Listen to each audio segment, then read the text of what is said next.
नमस्कार, आप सभी का हमारे चैनल जय गुरुदेव उत्तराखंड पर एक बार फिर से बहुत बहुत स्वागत है। आशा करते हैं कि आप और आपके परिवारजन दोनों स्वस्थ होंगे। इसी कामना के साथ बढ़ते हैं आज के क्रमांक की ओर। जैसे कि आपने आज का विशेषांक का शीर्षक अवश्य पढ़ ही लिया होगा, तो आज का ये विशेषांक बड़ा ही अद्भुत, बहुत ही अद्भुत जानकारी होने वाला है। तो आइए बढ़ते हैं आज के अद्भुत क्रमांक की ओर। वैसे तो महाराज जी बड़े ही सरल, सहज और बड़े ही गुणवान संत हुए हैं, लेकिन इसके साथ साथ ही महाराज जी बड़े गूढ़ प्रवृत्ति के, महाराज जी की वाणी बड़ी रहस्यमयी है। तो महाराज जी को समझने का प्रयास ज्यों-ज्यों आप करते हैं, वैसे ही आपको लगने लगता है कि ये तो गागर में सागर भरने जैसा है। तो इसीलिए महाराज जी की अद्भुत शक्तियों का पूर्ण रूप से गुणगान करना या पूर्ण रूप से जानकारी एकत्रित करके बताना बड़ा कठिन कार्य है। लेकिन हम इतना तो महाराज जी से समझ ही सकते हैं, महाराज जी के स्वरूप से समझ सकते हैं कि महाराज जी का इस पूर्ण सृष्टि पर पूरी तरह से नियंत्रण है। कई वृतांतों में महाराज जी ने अपने ऐसे अनन्य जो भक्त हुए हैं उनको ऐसी ऐसी परेशानियों से उबारा है जो कि असंभव सा प्रतीत होता है। एक वृतांत में महाराज जी की एक भक्त जिनके पुत्र को ऐसी मूर्छा हुई कि जैसे उनका बड़ा ही बुरा समय आ गया हो। एक ऐसी कठिनाई कि उनके पुत्र को एक सर्प ने, बड़े विषैले सर्प ने डस लिया था, जो कि बिल्कुल मृत्यु के समीप पहुंच चुका था। तो ऐसे में महाराज जी ने जब वह अनन्य भक्त की चित्कार सुनी, तो महाराज जी कैंची धाम से उस अमुक स्थान पर पहुंच गए जहां पर वह बाधा हुई थी, यानी कि उस सर्प ने उस छोटे से बालक को काटा था। और यह समझ लीजिए कि महाराज जी ने काल के गाल से उस बालक के प्राण बचाते हुए अपने अनन्य भक्त पर कृपा की। तो आप यह समझ लीजिए कि मृत्यु समीप कष्ट को महाराज जी ने अपने भक्त को उस कष्ट से उबारा।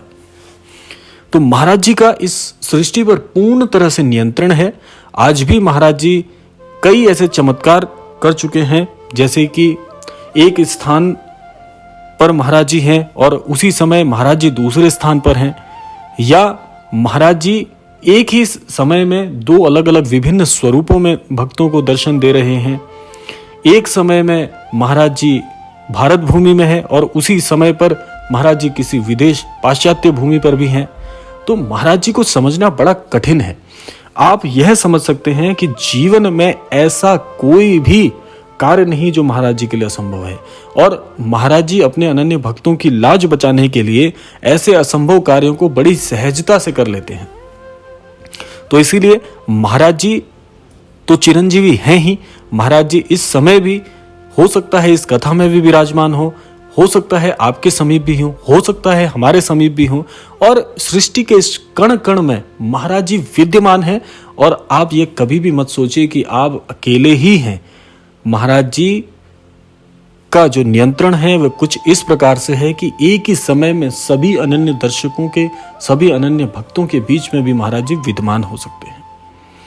तो इसीलिए कभी भी मैं आपको यही कहना चाहूंगा इस क्रमांक के माध्यम से कि कभी भी किसी भी दुख में, सुख में या किसी भी परिस्थिति में स्वयं को अकेला मत समझिएगा, क्योंकि महाराज जी का कथन है कि अपने भक्तों की लाज बचाने के लिए, अपने भक्तों को कठिनाई से उभारने के लिए हमारा हृदय डोल जाता है। हम उस भक्त को उस अमुक परिस्थिति से, उस विपरीत परिस्थिति से बचाने के लिए स्वयं वहां पर पहुंच जाते हैं। और ये ठीक ऐसा ही है जैसे श्री रामायण जी में श्री हनुमान जी का स्वरूप है। जैसे श्री हनुमान जी अपने अनन्य भक्त को कभी भी किसी भी बाधा में नहीं देख सकते। जैसे हम श्री हनुमान चालीसा का पाठ करते हैं, जीवन में कभी कोई कठिनाई आती है तो श्री हनुमान जी को पुकारते हैं, ऐसे ही श्री महाराज जी भी हैं। हनुमान जी स्वरूप श्री महाराज जी अपने भक्तों को कभी भी दुख हाल में देख ही नहीं सकते हैं। तो इसीलिए मैं आपको यही कहूंगा कि श्री महाराज जी ऐसे हैं जैसे जीवन में असंभव से असंभव कोई कार्य हो, असंभव से असंभव कोई स्थिति हो, परिस्थिति हो, महाराज जी के लिए सब कुछ सामर्थ्य है। महाराज जी के लिए सब कुछ सामर्थ्यवान सा है। महाराज जी इतनी सामर्थ्य रखते हैं कि आपको अमुक कष्ट से, अमुक परेशानी से बचाने के लिए सृष्टि के नियमों तक को भी पछाड़ कर आपको उबार कर ले आएंगे। बस महाराज जी को क्या चाहिए आपसे? सिर्फ यही चाहिए कि आप सदैव सुखी रहें, अच्छे कर्मों को अंजाम दें, सत्कर्म करें, सन्मार्ग की ओर चलें और आस्थावान बने रहें। और महाराज जी को हर सुख में, हर दुख में, हर स्थिति में, हर परिस्थिति में पुकारिए, बुलाइए महाराज जी को। महाराज जी बड़े सहज हैं। मैं फिर आपको कहूंगा कि महाराज जी बड़े सहज हैं, केवल भाव के भूखे हैं। महाराज जी केवल भाव के भूखे हैं। आप सच्चे हृदय से, सच्ची श्रद्धा से, अपने हृदय से महाराज जी को पुकार कर देखिए। महाराज जी आपके जीवन में कुछ इस तरह आ जाएंगे कि आजीवन और जन्म जन्मांतरों तक महाराज जी का ये बंधन आपसे बच जाएगा। ये बड़ा ही, समझ लीजिए, बड़ा ही सार्थक और बड़ा ही अद्भुत ये बंधन है। जिसने एक बार महाराज जी से प्रीत लगा ली, जिसने महाराज जी से प्रेम पूर्वक यह बंधन बांध लिया, उसके जीवन में कभी भी कुछ अनिष्ट हो ही नहीं सकता। महाराज जी आपको सदैव सावधान कर देते हैं। महाराज जी सदैव आपको रोक लेते हैं बुरे कार्यों में सम्मिलित होने से। आपसे यदि कोई बुरा कार्य होने जा रहा होगा तो महाराज जी आपको ऐसी बुद्धि दे देंगे कि आपका जो मस्तिष्क है वो गलत मार्ग की ओर अग्रसर होगा ही नहीं। और ऐसे ही यदि कोई आपके बारे में या आपके विषय में अनिष्ट सोचेगा तो महाराज जी उस अमुक व्यक्ति को भी ऐसी सद्बुद्धि दे देंगे कि वह आपके खिलाफ कभी कुछ गलत कर ही नहीं पाएगा। तो ये एक ऐसा ओझ है, ये एक ऐसी प्रवृत्ति है जो आपको महाराज जी से इतना घनिष्ठ संबंध में स्थापित कर देती है कि महाराज जी मानो आपके रोम रोम में, आपके रुधिर में, आपकी श्वास में, आपकी देह में पूरी तरह से विराजमान हो जाते हैं, पूरी तरह से विराजित हो जाते हैं। और अपने भक्त की लाज बचाने के लिए महाराज जी कुछ भी कर सकते हैं। और महाराज जी का एक बड़ा